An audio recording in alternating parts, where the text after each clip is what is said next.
Coşkun. Elektrik elektronik mezunuyum. Türkiye'de yerli 3 boyutlu yazıcı üretimi yapıyorum.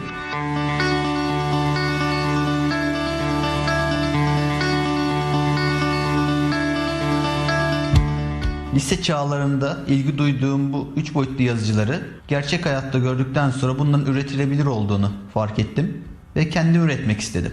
Lisede kendi harçlıklarımla yaptığım 3 boyutlu yazıcılardan sonra Türkiye'de yerli 3 boyutlu yazıcının üretilebileceğini keşfettim. Kurmuş olduğum firmayla şu anda Türkiye'de kendi imkanlarımızla %75 oranında yerlilik oranına sahip 3 boyutlu yazıcılar üretiyoruz.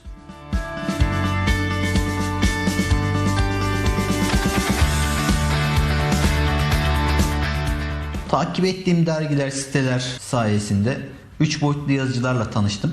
3 boyutlu yazıcıyı gördükten sonra biz neden bunu üretemiyoruz, neden üretmeyelim, böyle bir ürünü yapabiliriz dedim. Mekaniği, elektroniği çok basit geldi bana. İlgim ve alakam olması nedeniyle, babamın iş yerinde sanayide olması nedeniyle hemen üretimi, cep harçlıklarımdan aldığım parçaları üretime başladık. İlk üretimden sonra ürünü nasıl daha iyi pozisyona getirebilirim? Onun çalışmalarına devam ettik.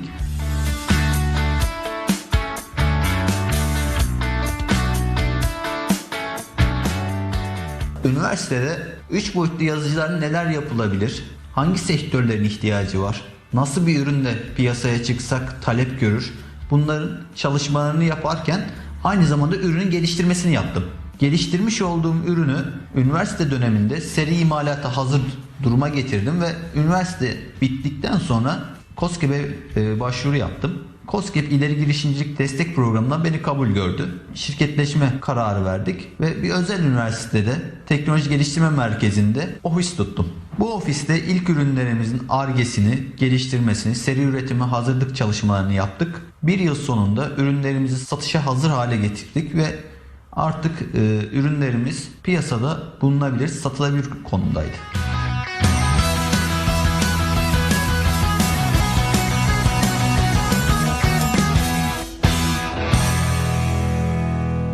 Benim babamın dükkanında cep harçlıklarımla geliştirdiğim 3 boyutlu yazıcılar bir anda Türkiye'de ciddi bir pazar payına sahip oldu. Pandemi dönemi başlamasından sonra 3 boyutlu yazıcı satışları yaklaşık olarak %60 oranında arttı.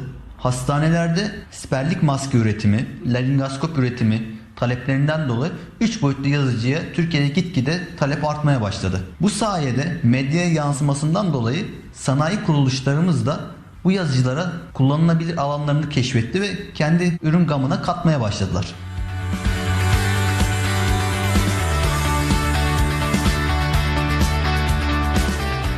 Şu anda şirketimiz 3 boyutlu yazıcı üretimi ve geliştirme sürecine devam ediyor. Yeni modeller ve yeni teknolojilere ayak uydurmaya çalışıyoruz. Üretmiş olduğumuz 3 boyutlu yazıcının bir ekosistem içerisinde birbiriyle haberleşilebilir, birbiri görevlerini paylaşabilen ve birbirlerinin iş yükünü devralan ürünler geliştirmeye çalışıyoruz. Üretmiş olduğumuz yazıcılar Endüstri 4.0 protokolüne uygun olarak geliştirmeye çalışıyoruz. Bu Endüstri 4.0 ile beraber makinelerden veri akışı ve bilgi alımı mümkün kılıyor. Makineden gelecek bilgiler, üretim bandından gelecek bilgilere göre 3 boyutlu yazıcılar eksiden malzemelerin yerine tamamlayabilir veya bir tümleşik grup halinde bir ürünün birden çok parçasını paylaşarak üretebilir pozisyondalar.